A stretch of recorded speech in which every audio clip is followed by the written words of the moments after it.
Oh yeah, it was big. Obviously, we had a couple of chances. We don't put them in. Our first two power plays, the 5-on-3 has become an issue again. Other than that, they had 2-3 minutes. They didn't have much. Didn't have a lot of chances. It's disheartening because it's definitely a winnable game.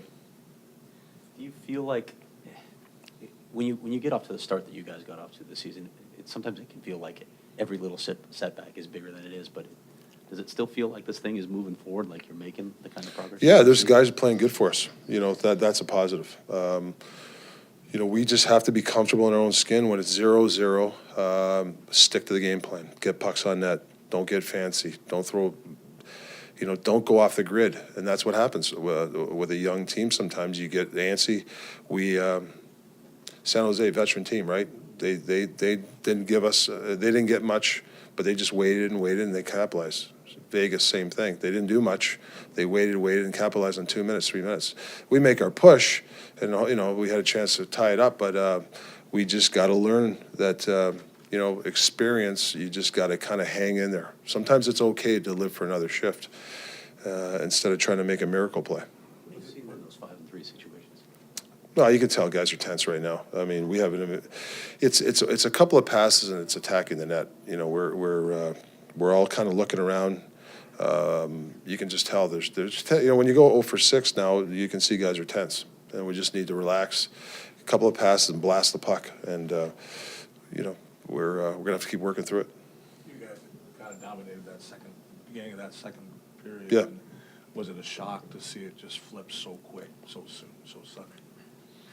I don't know if it's a shock. It's a warning. We know the formula. With the first period we were fine. The second period we were dominating early, and then we don't. We try to get a little too fancy, and next thing you know, lose a draw in the net. Power play, we mismanage the puck in the net, and then it just snowballs. And then another guy loses coverage. The next thing is 3-0. Now you're chasing the game.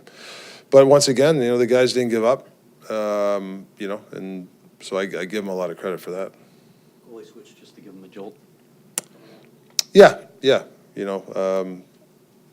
I thought a couple of rebounds there. I thought Scott should have had. Sometimes it's not his fault, but I wanted to get the goalie change.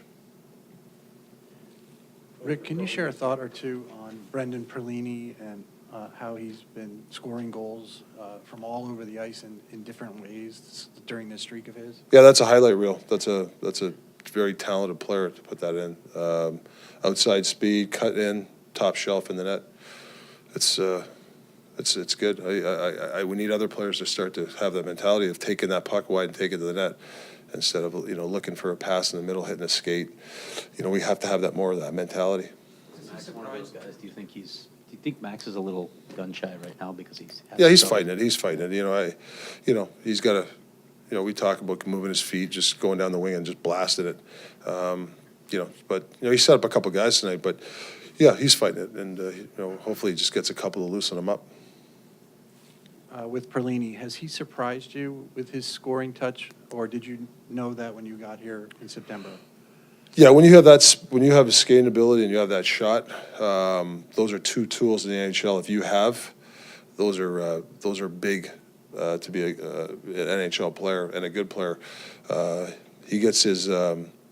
Some of his corner work he improves on, some board work he improves on. He's going to be a complete player. But when you have a shot like that and you could skate like that, not too many people in the NHL have that kind of package.